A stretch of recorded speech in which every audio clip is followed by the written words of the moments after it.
बच्चों क्वेश्चन है कि नीचे दी गई आकृति में ग्राफों को देखिए। प्रत्येक आकृति y equal to P X, जहां पी एक्स एक बहुपद है, का ग्राफ है। अब बच्चों इसमें जो पहला ग्राफ है वो कुछ इस तरीके से है।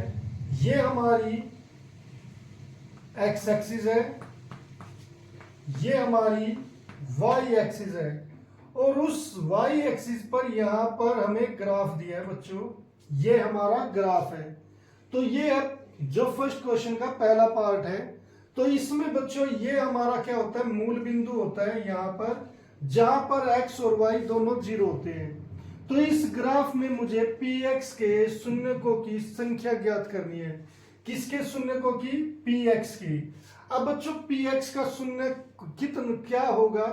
px का शून्य का मतलब है बच्चों कि x का ऐसा मान ज्ञात करो जहां पर y जीरो हो जाए, जहां पर y जीरो हो जाए।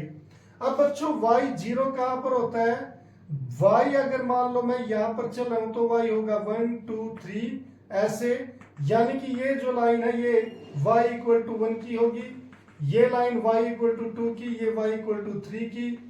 अगर नीचे आए तो ये y इक्वल टू -1 की लाइन होगी, ये और नीचे y -2 की होती है। तो बच्चों यहां पर जो ये लाइन होती है ये होती है y इक्वल टू 0 की, जिसे हम x अक्ष भी बोलते हैं, जिसे हम भुज भी बोलते हैं। तो बच्चों में ये देखना कि ये जो दिया गया ग्राफ है ये इस एक्सिस पर कितनी बार काटता है। जितनी बार भी x y इस x एक्सिस से मिलेगा उतनी ही इसमें शून्यकों की संख्या होगी। अब देखिए बच्चों ये जो ग्राफ है इस x एक्स से ये नहीं मिलता, कहीं पर भी प्रतिच्छेद नहीं कर रहा है। तो इसका मतलब इसमें शून्यकों की संख्या कितनी होगी? शून्यकों की संख्या आप लिखोगे दी गई आकृति में शून्यकों की संख्या 0 है, क्योंकि दिया गया ग्राफ x अक्ष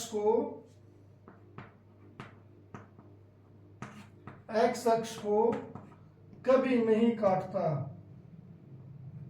या फिर आप लिख लो x अक्ष को 0 बार काटता है, 0 बार प्रतिच्छेद करता है।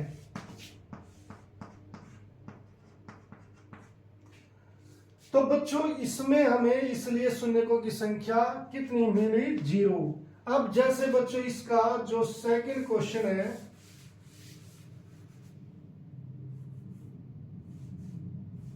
उसमें हमें केवल थोड़ा सा जैसे ग्राफ है हमारे पास, ये बच्चों ऐसे ग्राफ है, और इस ग्राफ में उसने यहां पर ये दिया हुआ है, ये है b, ये हमारा x अक्ष है, ये y। तो बच्चों इसमें क्या है कि मुझे px के शून्यकों की संख्या ज्ञात करनी है। तो देखना कि ये जो ग्राफ है ये x अक्ष को यानी कि इस अक्ष को कितनी बार प्रतिच्छेद करता है? सिर्फ यहां पर प्रतिच्छेद कर रहा है बच्चों, सिर्फ एक बार। तो हम क्या लिखेंगे? दी गई आकृति में शून्यकों की संख्या 1 है, क्योंकि दिया गया ग्राफ x अक्ष को एक बार प्रतिच्छेद करता है। तो एक बार प्रतिच्छेद करता है तो इसकी शून्यकों की संख्या 1 है। बच्चों केवल इस x अक्ष को देखना है। अब बच्चों जो तीसरा क्वेश्चन है इसमें वो कुछ इस तरीके से है, जो सी पार्ट है हमारा, यहां पर सी, उसमें हमें क्या ग्राफ दिया गया है? ये x minus X, Y minus Y, उसमें हमें ग्राफ दिया गया है ऐसा। अब यहां पर देखिए बच्चों ये ग्राफ जो हमारा ये ग्राफ चला है ये एक्स अक्ष को कितनी बार काटता है? एक बार प्रतिच्छेद करता है, 2 बार, 3 बार। तो बच्चों इसीलिए यहाँ पर क्या हो जाएगा 3 और यहाँ पर भी क्या हो जाएगा 3। हम लिखेंगे दी गई आकृति में शून्यकों की संख्या 3 है क्योंकि दिया गया ग्राफ एक्स अक्ष को 3 बार प्रतिच्छेद करता है। वो है A B C, in 3 points पर वो प्रतिच्छेद करता है। अब बच्चों जो इसका नेक्स्ट है, नेक्स्ट ग्राफ बच्चों ऐसा है, ये हमारा डी है। तो बच्चों यहां पर ये एक्स अक्ष है, तो जो ग्राफ दिया गया है ये 1 और 2 इन 2 जगह पर प्रतिच्छेद करता है। तो इसलिए हम क्या लिखेंगे, इसमें शून्यकों की संख्या कितनी है 2। और क्यों? क्योंकि ये 2 ग्राफ मतलब एक्स अक्ष को 2 बार प्रतिच्छेद करता है। अब नेक्स्ट है जो बच्चों इसका ई ग्राफ है, तो आप उसमें देख सकते हो कि हमें यहां पर एक्स अक्ष Y X minus Y minus X और ये एक्स, इसकी ये चीजें ध्यान रखें बच्चों कि ये माइनस एक्स, एक्स वाई और माइनस वाई ये आप जरूर लिखें। उसने यहां पर ग्राफ कुछ ऐसा दिया है, ये इस तरीके से।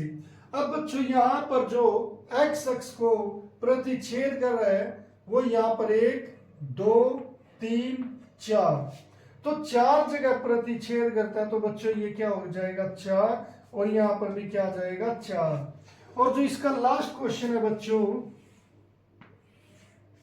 वो थोड़ा सा कंफ्यूजिंग है। अगर कहीं बुक में ग्राफ थोड़ा सा गलत दे दिया तो उसमें आपको दिक्कत आ जाती है, क्योंकि उसमें यहां पर उसने कुछ ऐसा दिया, यहां पर ग्राफ उसने टच करा दिया बच्चों, और फिर यहां पर ऐसे करके फिर टच करके फिर ऐसे। यहां पर एक चीज देखने की है बच्चों, यहां पर बुक के अनुसार यहां पर केवल एक पॉइंट पर ही टच करता है, ये सिर्फ एक पॉइंट पर। अगर कई बुक में ये ग्राफ इस तरीके से दिखता है कि यहां से ग्राफ उठा और यहां पर ऐसे लंबा होकर चला गया, अगर ऐसे बच्चों ये कई जगह पर टच कर रहे हैं तो फिर यहां पर शून्यकों की संख्या अपरिमित रूप से अनेक होगी, बहुत सारी शून्यकों की संख्या होगी। मगर इसमें क्या है कि ये केवल एक पॉइंट पर ही प्रतिच्छेद कर रहा है, यहां पर दूसरा और यहां पर तीसरा। तो बच्चों इस ग्राफ में जो हमारा दिया गया ग्राफ है वो एक्स अक्ष को केवल 1 2 3 जगह प्रतिच्छेद करता है, तो इसलिए आप यहाँ पर 3 लिखोगे और यहाँ पर भी 3। तो इस तरीके से बच्चों हम इस क्वेश्चन को सोल्व करते हैं।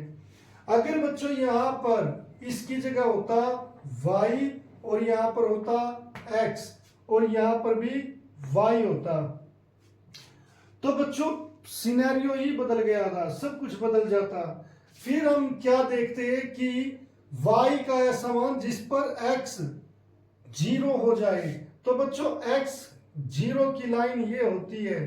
तो अब मैं उस टाइम ग्राफ का ये देखता कि ये ग्राफ इस लाइन पर कितनी बार काटता है, वो काट रहा है यहाँ पर। तो बच्चों ये होता है, यानी कि इसमें शून्यकों की संख्या क्या हो जाती 1। अभी कितनी थी 4 थी, और पहले कितनी थी 4 और अब कितनी रह जाती केवल 1। और इस ग्राफ में पहले कितनी थी 3 और अब हो जाती केवल 1। तो अब मैं केवल ये देखता कि ये ग्राफ इस y अक्ष को कितनी बार काटता है, और फिर हम यहाँ पर उसको बदल देते, यहाँ पर इसकी जगह क्या लिखते y अक्ष। तो बच्चों इस चीज का भी ध्यान रखना, कभी क्वेश्चन ना जाए उसमें अगर ये चीजें बदल दे तो आपको ये चीजें ध्यान रखनी है।